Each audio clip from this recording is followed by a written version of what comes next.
I have done the hard and complicated math, and this is a good spot for me to report that the 49ers have a lot more 2026 salary cap room than is being reported. And yes, I can show my numbers, and in fact, I will do so here from the ruins of St. Andrew's Castle in Scotland.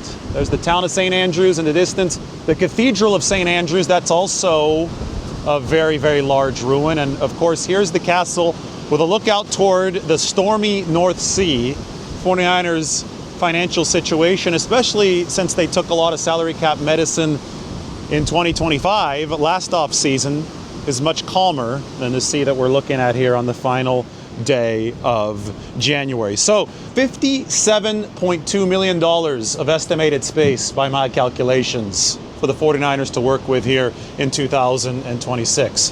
First off, where a lot of these estimates get things wrong is that they just view salary cap space in a vacuum. They don't realize, or they don't factor in, that it's connected from year to year. So the 49ers had about $31.2 million of unused space in the 2025 cycle that is going to transfer over to 2026. So you immediately add it onto the total. Now, the NFL's revenues are growing every season. So the latest estimate is that the 2026 salary cap which is tied to those revenues, is going to be between $301 and $305 million. That is about a 9% increase from 2025. So you're going to have that increase, which will be finalized and announced after the Super Bowl.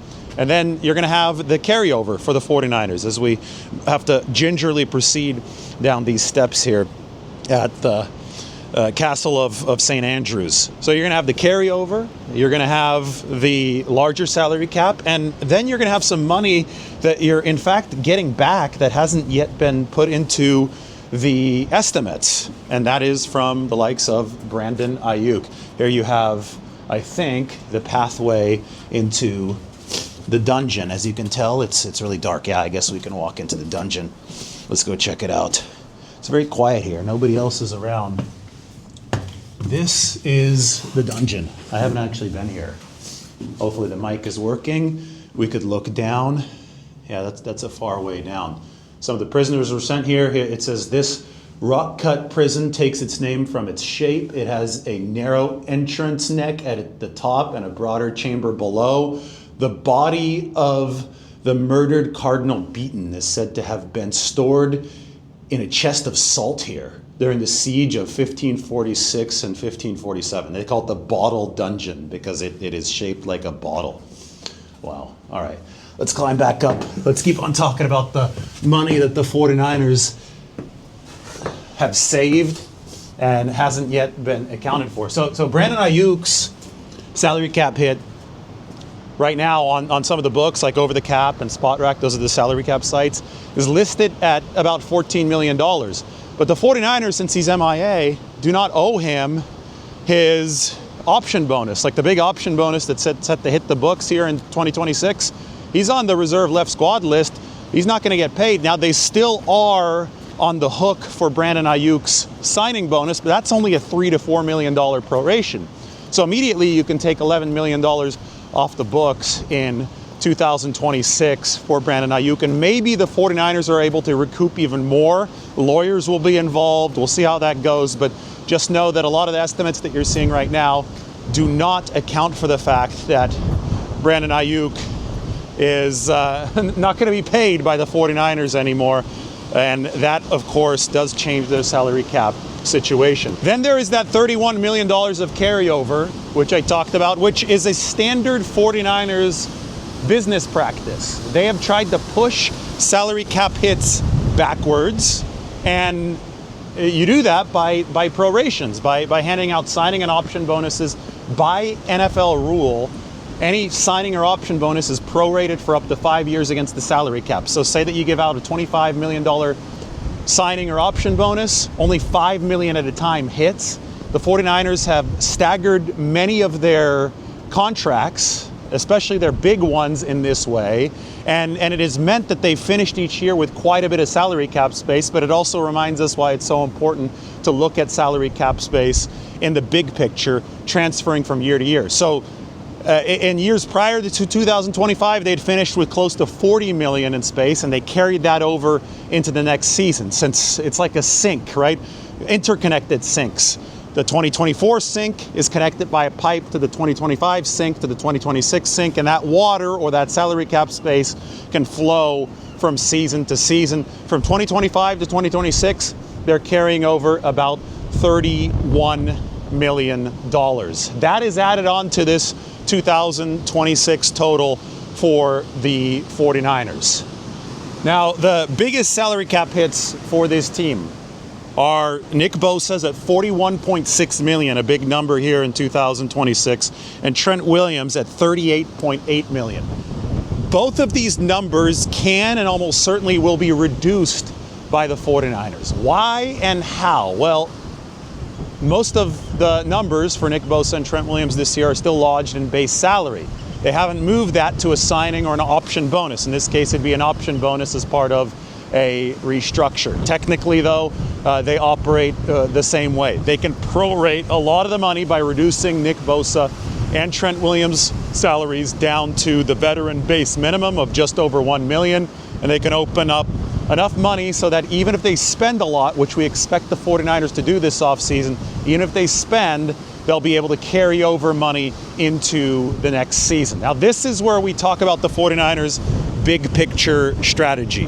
Because San Francisco is in an era where the NFL salary cap is consistently growing, they can afford to push money into the future as far as payments go.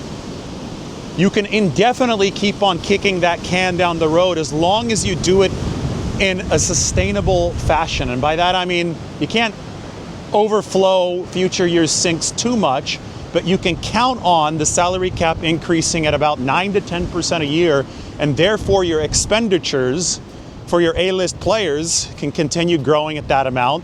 You can fit more into the near term, essentially penalty-free, because you surf the wave of this salary cap rise. Now, surfing can be treacherous, and you can't overcommit, you can't overextend yourself, but the 49ers have successfully surfed the wave of the rising cap for several years now. It is all part of their organizational strategy. So my calculations are based on a 53-man roster projection, which is also something that I do differently when I look at the 49ers salary cap.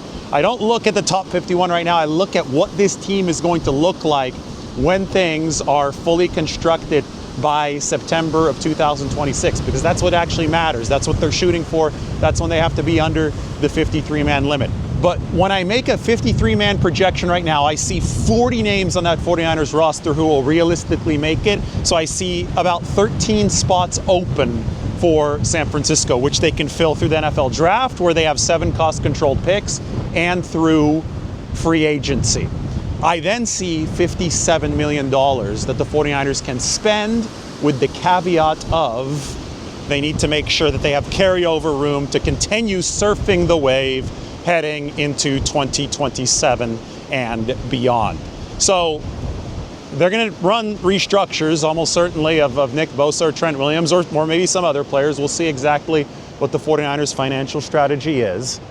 And they will spend money. And we could talk about some of the free agents that the 49ers might add this offseason. It's because they did the house cleaning that they needed to last year, because they removed some of those B-list contracts and they doubled down on the A-list restructures, and they're in a much better position financially now to be able to continue surfing the waves that I'm talking about, the salary cap wave that I'm talking about. The 49ers will be able to spend this offseason, and they will end up with a 53-man roster that is much more robust than the one that they're projected to have right now once they're done with these signings. And then they will carry over tens of millions into 2027. The cycle will continue. People will freak out, and then people will calm down, and then people will see what the 49ers financial strategy is, and it seems to be a recurring thing every single season for San Francisco. This is just how they operate. Hopefully they don't fall down into this well. That's a long way down. But I think that the 49ers are financially and salary cap solvent because of how they have operated and how they're going to continue to operate within the context of the salary cap. So the number that you need to know is 57.2 million. It is connected to other seasons, so I think that it is really important to not just look at that number in a vacuum. It's important to know that they're going to spend at least 13 more million on a 53-man projection, because this is a team that's going to need to have a 53-man roster, and not everybody on this 90-man roster is going to make the 53-man, but we know that spending is coming, and we know that the 49ers are in good position to fortify their team over the course of this offseason. So that is the big picture look for you. And we can then delve into the players the 49ers might spend on, but it is very, very clear that San Francisco, with my initial number of 57 million on that 53-man projection, is in really, really good position to build a castle of their own. That's going to be the 2026 roster.